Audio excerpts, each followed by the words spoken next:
The District of Columbia has done some amazing things making data more transparent, more usable to its citizens. We're going to hear from one of the architects of that program coming up next. Stay with us.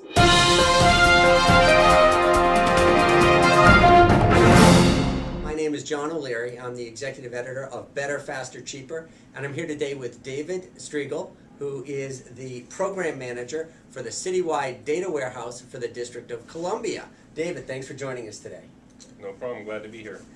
Could you tell us a little bit about the city's philosophy when it comes to data and transparency and making data available to citizens? The philosophy is simple, really. We take data from the agencies, put it in a centralized location, and share it out in as many ways as possible. And this simply means that we take all data. The only data that we don't take is something that we can't share because of security or privacy concerns. Sure. Other than that, everything else is fair game.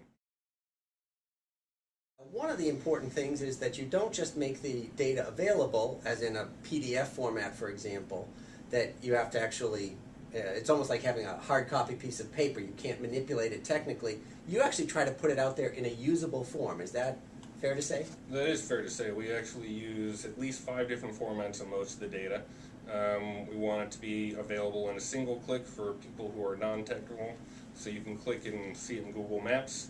You can download it into a spreadsheet, or you can write an application that automatically grabs the data and updates it on a daily basis. So what the data warehouse did really enabled the Apps for Democracy program, in which you invited, in an open source way, through a vendor, I guess, people to come in and to create applications of their own using city data. Is that a... That's correct. There was basically just 2 requirements in that program, and that was to use data in the citywide data warehouse, to make use of the data in ways maybe we hadn't thought of before.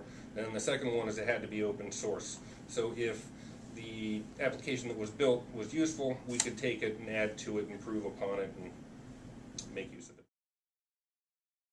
This is one of those examples almost of crowdsourcing, where by putting it out there you have lots and lots of people checking and correcting.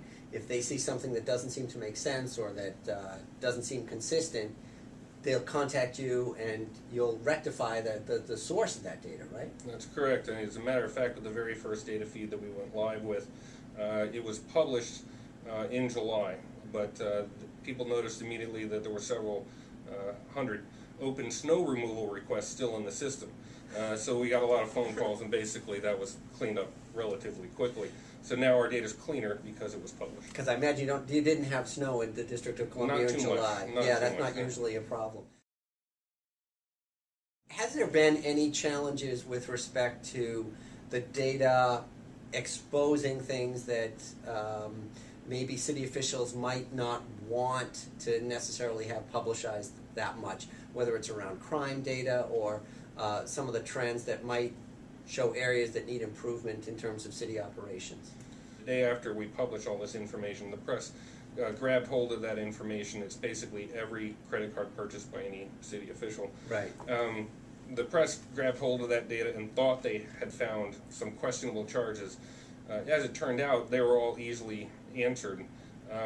But one of the other things it does is the fact that everybody knows we publish this information.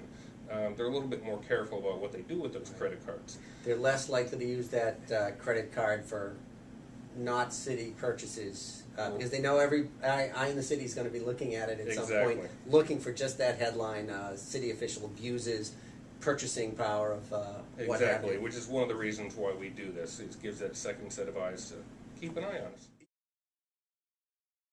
DC has really been a leader in this area. What advice would you have for city officials in other cities across the country who are looking at exploring, making their data more transparent, more available? What are some of the lessons that you learned? What are some of the suggestions you might have for them? I guess the first suggestions would be start small.